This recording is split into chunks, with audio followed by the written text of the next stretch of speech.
সাভারের হেমায়তপুর থেকে নারায়ণগঞ্জের লাঙ্গলবন্ধ পর্যন্ত Dhaka east west elevated expressway প্রকল্প গ্রহণ করতে যাচ্ছে সরকার।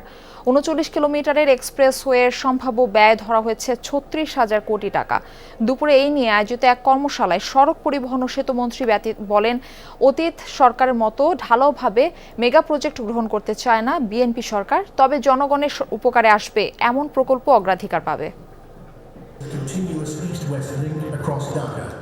সরকারি বেসরকারি অংশীদারিত্বে Dhaka east west elevated expressway প্রকল্পের সক্ষমতা যাচাই হয়েছে এরই মধ্যে। ঢাকাকে এড়িয়ে সাভার হেমায়তপুর থেকে শুরু হয়ে আঁটিবাজার ঢাকা মাওয়া মহাসড়কের আব্দুল্লাপুর হয়ে ঢাকা চট্টগ্রাম মহাসড়কের লাঙ্গলবন্ধে গিয়ে শেষ হবে এই এক্সপ্রেসওয়ে। ৫টি উপজেলার উপর দিয়ে যাওয়া ৩৯ কিলোমিটার এক্সপ্রেসওয়েটি চালু হলে ৩ ঘন্টার যাত্রা হবে ২০ মিনিটে। রাজধানীর একটি হোটেলে এই প্রকল্পটি নিয়ে অংশীজনদের কর্মশালা হয়েছে।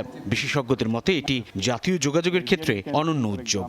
Navigational rivers, Buriganga and Shetalakya. There also for the clearance we have to go much higher. So obviously we need longer distance to come down to the ground. This elevated expressway, as they say, this will have the minimum of the land acquisition, which is a very great problem.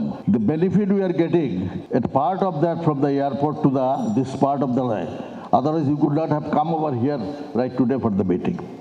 কর্মশালায় সড়ক পরিবহন ও সেতুমন্ত্রী বলেন, প্রকল্পটি বাস্তবায়িত হলে সিলেট চট্টগ্রামের সঙ্গে বরিশাল ও উত্তরবঙ্গের সরাসরি যোগাযোগ স্থাপিত হবে। তবে মন্ত্রী গুরুত্ব দেন প্রকল্প বাস্তবায়নে আন্তরিকতা ও সততার উপর।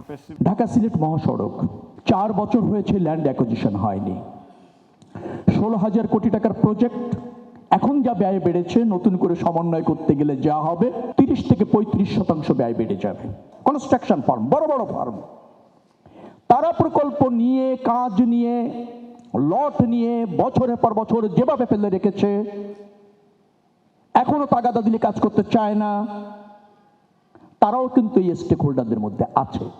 সংশ্লিষ্ট মন্ত্রণালয়গুলোর সমন্বয়হীনতা, প্রকল্প বাস্তবায়ন কিংবা জমি অধিগ্রহণে দীর্ঘসূত্রিতা দূর করার আহ্বান জানান মন্ত্রী।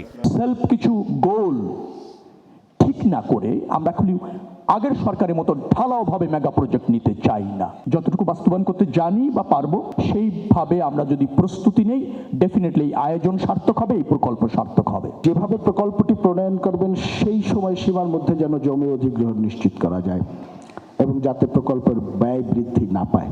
মানুষ মনে করে বড় প্রকল্প মানে বড় দুর্নীতির একটি ক্ষেত্র,